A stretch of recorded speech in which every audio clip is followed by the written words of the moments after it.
Christmas comes but once a year, unless you shop in B&M or Fat Boys, when the season of hope and cheer could be said to last all year.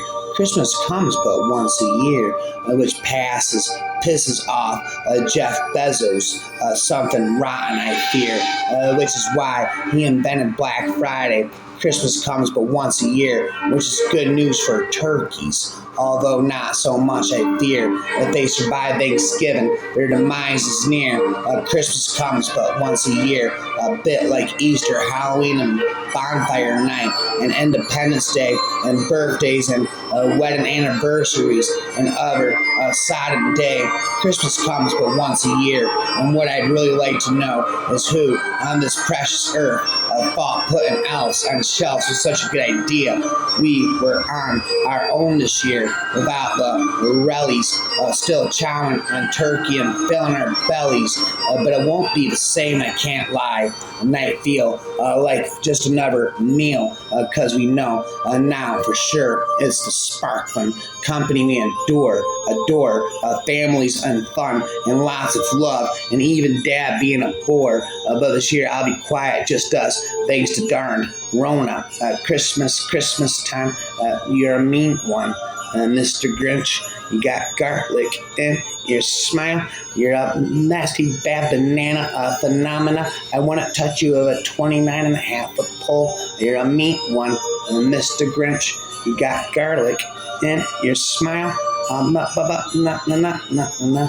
Jingle bells, Batman smells, Robin laid an egg, the Batmobile, boatmobile lost a wheel, and Joker got away. Hey, as a resident of ever evil hard retirement home, Mr. Nicholas Harry occupied room 12, the burly man with a long beard and boisterous laugh was a staff favorite. He appeared to have a heart of gold and the patience of a saint. His diagnosis of Parkinson's disease put him in a home when he could no longer take care of himself. From a home staff member always enjoyed seeing the man on the days she worked. Nicholas, a man of few words, always said good morning to her, Mr. Harry, and domitable, a spirit-made friend, feel happy when interacting with him. Wendy, a darling, another notable resident, resided in room 9. She had fallen very ill the day before Christmas. Nicholas came to see her and brought along a giant lollipop from wondered where he got such a big sucker. They didn't sell those in the gift shop. She can eat that. Harry told him, pointing out the obvious. I knew, but it's bright and pretty, and she can see it. Most of all, she knows it is a gift from me. Patted him on the back and told him he was a given soul. As she led him from room to room, Mildred, the home's cat, scooted through the opening, setting himself on the recliner next to Wendy's bed. Fran sighed and touched Wendy's cheek. It won't be long now, Wendy. Mildred is here, and whispered reassuringly as the official pet of the evil hard home. Mildred, a gray tabby, had taken up the habit of sitting in the rooms of seriously ill people, staying with them until they passed or disappearing mysteriously if their health improved. It was as if the cat knew when a patient's time on earth was up and wouldn't let them die alone. Checked Wendy's vitals, moved her to side and placed a pillow behind her. She didn't want Wendy to get bed sores. Come, Mildred, kitty. The cat looked through the caregiver with a blank, unwavering stare. Suit yourself. From closed the door. Someone would be by later during their rounds to let Mildred out. The aide went to the whiteboard in the staff room to write Wendy's updates. Nothing that Mildred had taken up watching Wendy's room so the night staff would know what was going on. Fran's co-worker, Sadie, came to write her notes. Oh no, Mildred has moved into Wendy's room, the infinite tomb of the room. Haven't you heard? the bird is the word. Haven't yet heard my infinite horror Christmas story rhyme? There'll be parties for hosting, marshmallows for toasting, and caroling out in the snow. There'll be a ghost, scary ghost stories and tales of glories of Christmas long, long ago. Whoa, whoa, whoa, whoa. Now it is assumed that during such ancient festivities, stories were told of gods and monsters, which explain why the days would grow so dark, and our telling ghost stories is an echo of these spiritual religious recitations and rituals done on Christmas, yo. Well, there I go. Haven't you heard? The bird is the word, spitting it to you. Haven't you heard? The bird is the word, flipping it to you. Haven't you heard? Never stops that, not about the bird. Have you not heard of the legend of Terror Turkey Tom, who roams the woods punishing those who do Thanksgiving wrong? The bird with an unending hate for those folks that he sees putting up the Christmas decor exceedingly early. None now how the bird for like this, though many have their say, something at Christmas hating which cursed him to be this way. Others think he's a demon bird sent from the pits of hell, or that he watched Christmas Carol and didn't react well. Whatever made Tom so upset, and no one knows the truth. What's clear is if you put up lights early, he comes for you. And on only one chilly November 1st, he found a big box store and destroyed the fake Christmas trees they'd put on the floor. The next day, he happened upon a blow-up Santa Claus. The kids cried when they found St. Nick shredded up by his claws. And one of those light-up reindeer was the next foe on his mind. He tore poor Rudolph's antlers off as warning to his kid, his kind, when he saw blinking lights strung out before Thanksgiving Eve. He packed out every single one. How greatly did he seethe. He saw one woman putting up garlands before the snow, packed her shins until her yoga pants no longer could be sewn.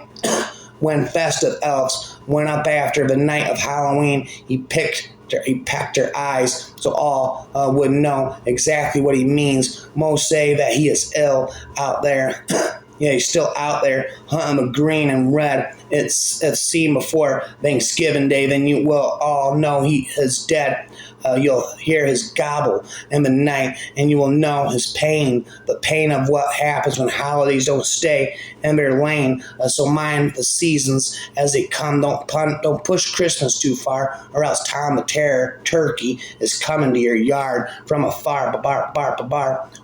Salem, Madame, had them sweet blackbirds, quackburns, slackers treat, even living Stephen King neighbor, favor, savoring, nigh, no clue, few knew, male grew, Maine, hail, Harry, Berry, scary, sane, fanners, manners, fan hers, please, Leonard, Menor, Signer, Lees. I turned round, looked down, and found name. A schooler mother found her fame. Missy, Sissy, where's she?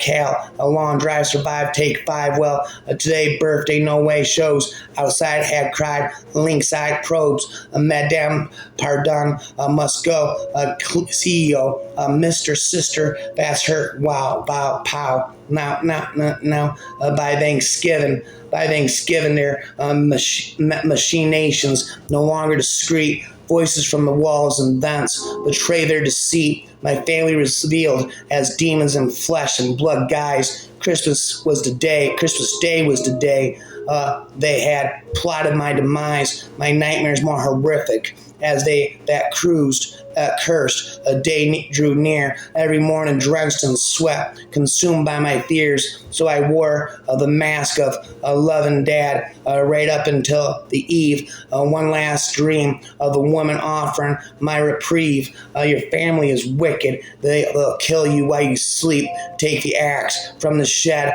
When you swim, bury it deep. Christmas Eve, bright and early, I quietly left the room. My family still sound asleep, silent as a tomb. They awoke to hot cocoa, crackling fire, freshly fallen snow, the smell of gingerbread apple cider, their faces all aglow. We spent the day playing games, told them how much I loved them, then kissed my wife off to bed, grabbed my son and hugged him. I care for you and your mom and would only do what's best. I'll come wake you when Santa's gone, his head against my chest. I can't wait until tonight. Good night, Dad. He bounded off to bed. As soon as his door closed, I headed to the shed with the gas and can and axe in hand. I moved with hurried stride and kicked open wide the door when the first demon I spied with an axe, 40 whacks. When I saw what I'd done, I kicked down the other door, then swung 41. I moved from room to room,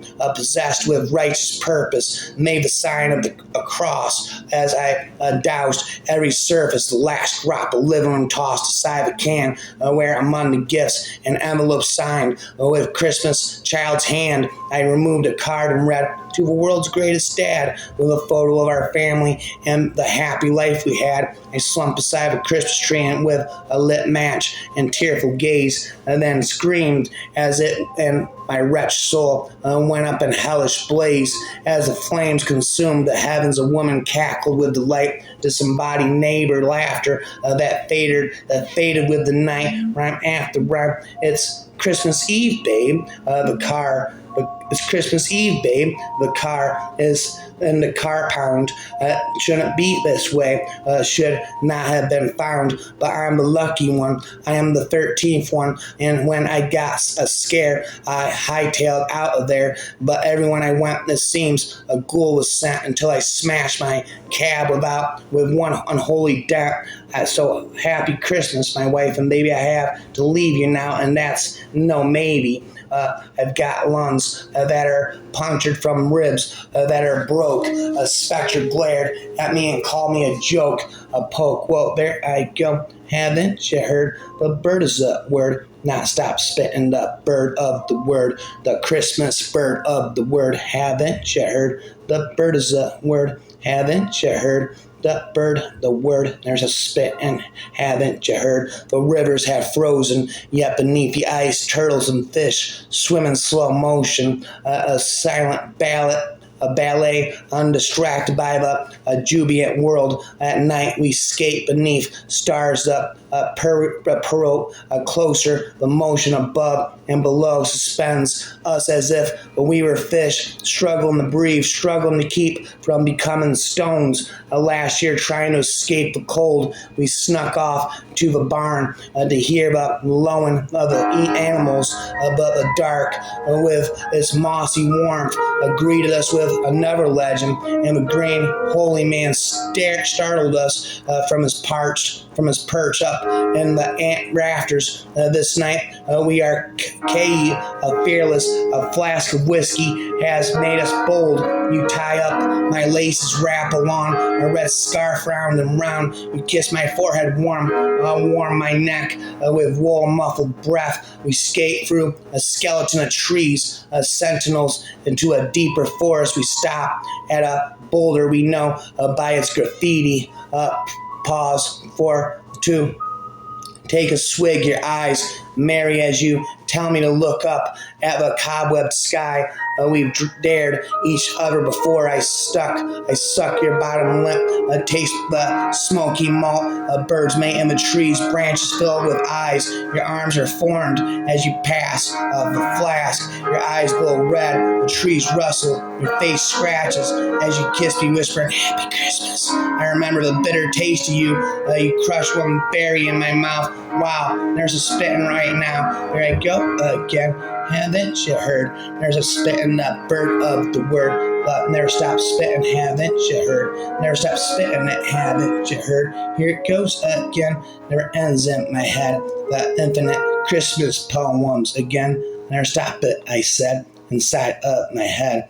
At this party, we're playing a form of hide and seek, in which the seeker advances the hider and says, "It's me," which uttered quickly and breathlessly enough becomes me. It's Christmas Eve. This is a big old rambling house, but one tiny problem. There's an extra player who does not number among guests, wraps in a mess. Jingle bells, I am jingling my dinoline all around the Christmas tree. Mr. Tembolo, I am Mr. Icicle. I'm Mr. Snow. I'm Mr. White Christmas. I make it snow. He's Mr. Icicle. He's Mr. Tembolo, your mama's personal gigolo, says Santa. I'm gonna bend your mama over. There I go. I am jingling my dinoline. Look at me. There I go, spitting for all of eternity. Nah, look at me. There I go, spitting again. Never stop spitting, I said. Over the last few years,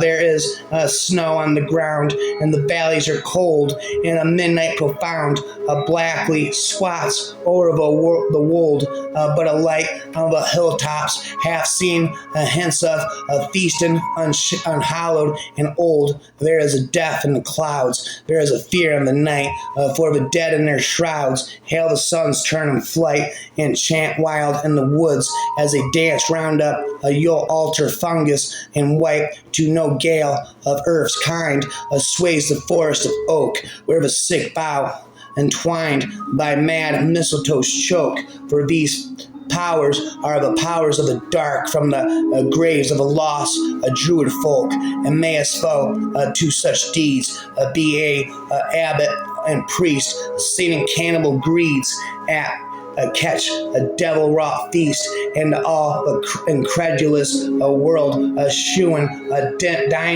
dimly the sign of the beast.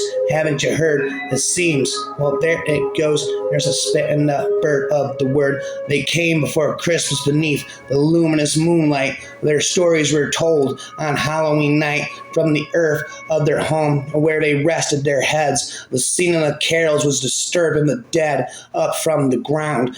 Then into the night arose the ghost of the past, a frightening sight. The children all ran to hide in their beds, holding tight to the bed sheets covering their heads. And still one had wondered, one child without fear. She opened the door to see who was knocking out there. Her mother had gasped as father held tight behind the skirt of dear mother before the figures in sight. They came in great numbers, their reason unclear. They came without warning to give them a scare, and yet the young heart was laughing as she reached out with tears of her Uncle Ned and the family. Once again, are all here. Soon the town people all slowly emerged. They opened their doorways to see what they heard. There was laughter and joy in the town's village square, and all saying out loudly, as though no one cared, the dead and the living once again unite. A merry, scary Christmas to all, and to all a sleepless night of infinite rhymes, never ending inside of my head. Another Christmas has put its boots back on and buggered off until next year. It's always been a pleasure to welcome the cheerful old geezer from Christmas Eve to Boxing Day, longer if it suits, 3 days of gladness and joy, renewed memories of childhood, to be as eager as a small boy again, that uncritical delight in all things Yuletide, roast chicken once a year, exotic treats, a box of dates, walnuts, almonds, encased in pale or perforated shells, and Brazil nuts, only enough to make a candle if you knew how. My Gramp showed me.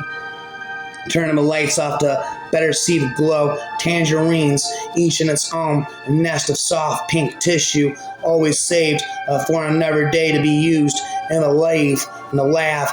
Such a luxury compared with such shiny rolls of Bronco. Every unyielding, perforated sheet carrying the peremptory message, and now wash your hands, Christmases of long ago, when very little was unheard of plenty, and was unheard of plenty, as our Christmas tree shed needles like tears and drifts on the living room floor, and Mom swept them up 2 or 3 times a day, a losing battle, but she preserved Christmas cards on every polished surface, robins, stagecoaches outside snowbound inns, isolated cottages under thick elder drowns of freshly fallen snow, a lonely snowman under a full moon, all part of the comfortable familiarity of the old boy.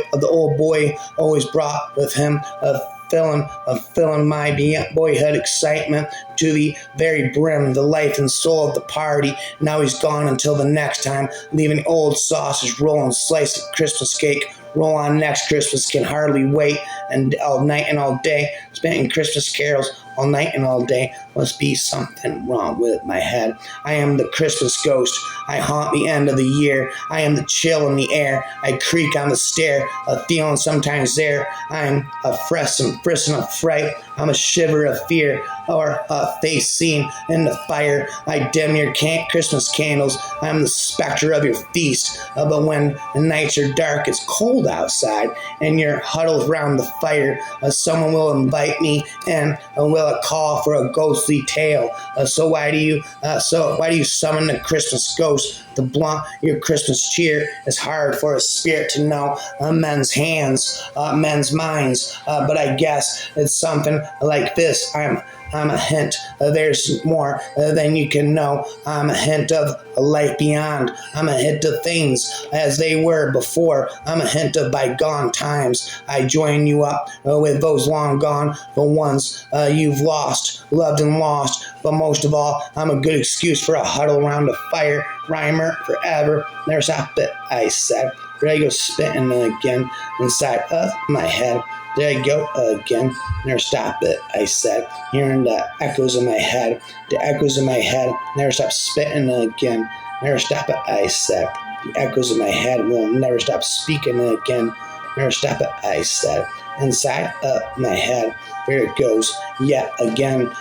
Terror struck from a night of hauntings. Scrooge trembled at the thought of his next meet, and the last of the ghosts arrived grimly. He was shrouded skeleton. He bore an air melancholy. Scrooge felt like he as neat in death itself. For this ghost to leave, he would have given all he owned and his wealth. He arose and followed the fearsome harbinger ghost. He found himself in a dead man's house. He felt pity, for he despised deceased host. He asked, who was the dead man whose house within they did dwell? By an open grave they did appear. Scrooge felt his very soul chill as read the name of the grave. It was his own name. The ghost, in a calculated attempt, pushed Scrooge in the hole, which then turned to a never-ending black abyss. It did swell.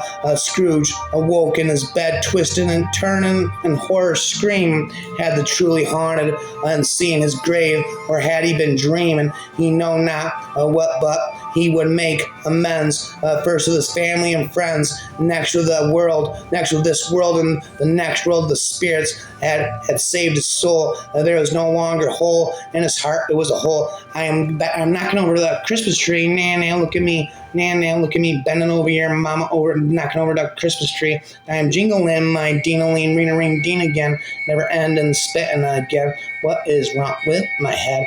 A season has come that is supposed to be filled with joy, a time of peace where hearts are gathered together, hands are held, prayers said. But when you look behind closed doors, you still see the violence. The many colors of Christmas lights are mirrored on a woman's skin. The red of Santa's hat is in the flowing blood of a beaten child. In the darkened stairwells, the same ones huddle, trying to find shelter from winter's icy grip. People look with blinded eyes, only wanting to see the good and to feel the joy that comes from helping those in need, but they don't actually see the unspoken pain in his eyes. Those too frightened to speak. Society is only able to touch the surface, provide him a decoration, but not see him behind the closed doors. Open your eyes, your heart, your hands, and reach out to the many seeds that haunt those around us. The net echo of Christmas past ghosts. Oh, well, that's a hoax. Haven't you heard? Never stop it again. No. Welcome to my first letter. Thank you, spitter forever. Rapper never ender. A spitter never ender. Rapper forever. Where am I going tonight? Rhyme after rhyme. 'Twas the eve of the Krampus, and black as the night. Santa's dark helper was up to a fright. The stockings were hung with ill-fated hope, for Santa's great list marked these children note. So down swept the Krampus from a razor-cold wind to whip at the wicked and sentence for sin upon his hunchback. A basket was perched, laden with witches and branches of birch. He hooves were cloven his horns like a goat, all covered with black and a matted fur coat. He slivers and slinks, smelling of dung. He sniffs at the air and then coils his tongue. As long as your arms and red are as red as your blood, a dripping saliva and venomous flood. He skitters through windows and cracks under doors. He crawls down the chimneys and claws up through floors. He stalks impertinent bullies and thieves. He finds all the children that Santa's sleigh leaves. The ones who are naughty or who disobey, he scoops from their beds and carries away. Those who are foul and cause parents grief, those that deny any Santa belief, he pulls at their ears and drowns them in ink. He uses a pitchfork with hellfire stink. He hands them each off to the elves of the mad, the unpeached Yule lads. Go stubby, door slammer, sky gobbler, window peeper, meat hook, and pot scraper. Take them to the reaper, bow liquor, a doorway sniffer, a gully gawk, a sausage wiper. It's high time these children pay time to the piper, a spoon liquor, candle stealer, and last sheep coat clod. Tonight without mercy we shall spare no rod. He'll take his birch branches and with them he'll beat and hang their young corpses up by their small feet. He'll swing them around and choke them with chain. He'll wake them back up and do it again. And when he is done, he'll send their damned souls to do painful penance by a mining hot coal found in Hades' depths to serve as a warning, stuffed in a stocking to find Christmas morning, absconding in the darkness from which forged his heart. He growls and he cackles his toothy grim parts. Saint Nick, and listen, your lies will be caught. So Merry Christmas to all, or else a crump a snatch, rap a rap. Never stop it, I said. Here I go again, inside of my head. The echoes of my Christmas poems again. Here it goes again. What is wrong with my head? Never stop it, I said. A nightmare before Christmas poem, I said. Never stop it, I said. There it goes again. Never stops echoing inside of my head. Inside of my head. The lyrics again. Of jingle bells, jingly bells. Never stop it, I said. There it goes again. Inside of my head. The lyrics again inside of my head. Never stops again, never stop it again, I said. The echoes in my head will never stop it again. Well, echoes in my head, never stop it again. The ghost of Christmas, never stop it in my head. The echoes of Christmas again. Jingle bells, Batman smells, Robin laid an egg. The Batmobile, boatmobile, lost a wheel and Joker got away. Hey, never stop it, I said. Inside of my head, here it goes, inside of it again. What did you say? I'll say it again. Never stop spitting Christmas poem again and inside of my head. Within the darkest hour, ghostly dreams come to life, climbing on the clock. Clock strikes free, the morning rolls, and on a foggy mist and a chilled breeze, like a ghostly breath, memories linger. A hiss can be heard from the room across the hall. A door creaks, and the sound of a cat running around. The Christmas tree is decaying, the wallpaper fraying, cobwebs cover everything. Darkness lives here, the ghosts from decades past, celebrating the seasons all year round. Deck the halls with rotten food. Drinks are dried, the alcohol evaporated years ago. Merry Christmas, you ghoulish fiend. May your nightmares be merry too. This is a Christmas nightmare come true. Yes, it's true. Haven't you heard? The bird is the word. Well, infinitely for all of eternity. Never stop spitting for infinity times infinity. Twixt is the infinite me. 'Twas the night before Christmas, and all through the house was blasting the St. Vitus dance by Bacchus. Torn fishnets were draped on my forearms of care, and 2 cans of Aquanet applied to my hair. My thoughts were of graveyards and horror and dread, black visions of pain and despair in my head. And Bianca, whose face was as pale as the moon, had thrown up her arm for this evening's swoon. Went out by the gravestones. There came such a clatter.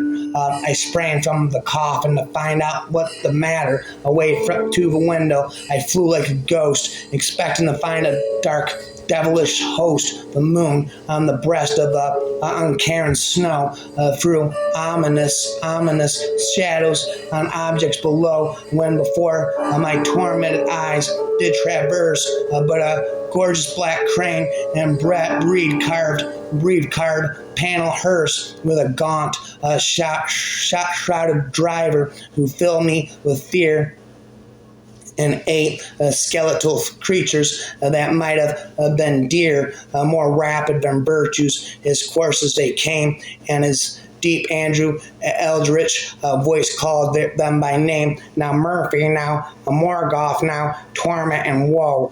Oh, dreadful on a Lovecraft, Mephisto, and Poe, to the top of the gravestones where fog wisps its breath. With a weight on my soul, I consign you to death, as dead leaves that before hellish hurricanes fly, and when they flutter like giant bat wings into the sky. So up to the crypto top, the courses they leaped, while dearest Bianca, like death, still but slept. And then, to my horror, I heard on the roof a clicking and scratching of each bone-white hoof, as I drew in my arm and was swirling around. Down the ebony chimney he came without sound. He was clad all in black, and he looked oh so goth, a billowy ensemble of crushed velvet cloth. His boots were knee-high, quite buckled and zipped, and the spandex of fishnets round his legs were ripped. His eyes glowed with bluish fire, a deafening cold, and a black-eyed, a leonard face, neither youthful nor old, a broad, a lipless mouth, drawn with torment and hurt, and his sorrowful face was as white as my shirt, a smoldering cigarette light in his grasp, its smoke curling early around his cloak clasp. His gaunt frame was topped with a long ebon hair, and a sharp scent of brimstone and cloves choked the air. His arms were outspread in the shape of a cross, and I quailed. And when I saw him, feeling sorrow and loss, he narrowed his eyes with a twist of head, and I felt the full weight of his angst and dread. He spoke not a word, but went straight to the task. I left some dead can dance CDs before I could ask. I see a single tear fell across his aquiline nose, and then like an angel up a chimney he rose. He sprang to his hearse, to his team he then hissed, and away they all drifted like early dawn's mist. But I heard him intone, ere he vanished from sight, Gothic Christmas to all, and to all a good fright.